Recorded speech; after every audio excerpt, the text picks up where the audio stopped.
Cik Okey nak buat air yeast dulu. Setengah cawan air suam. Jangan pakai air panas ya. 1 sudu makan gula pasir. Okey, 1 sudu makan susu pekat manis. Setengah sudu makan yeast segera ya. Kemudian gaul laju sebatikan. Kemudian tutupkan bekas. Biarkan air yeast ni kembang 2 kali ganda. Ini tandanya yeast dah kembang Okay, lepas tu sediakan 2 cawan tepung gandum. Okay, 2 cawan tepung gandum.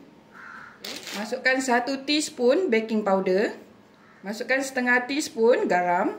Lepas tu masukkan 2 sudu makan margarin.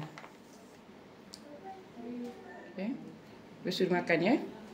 Okay, lepas tu kita ramas-ramas. Jadikan dia seperti serbuk roti ya. Okay, gaul-gaul dulu gunakan senduk. Ya, bila dah jadi macam ni baru Cik Okey uli guna tangan ya.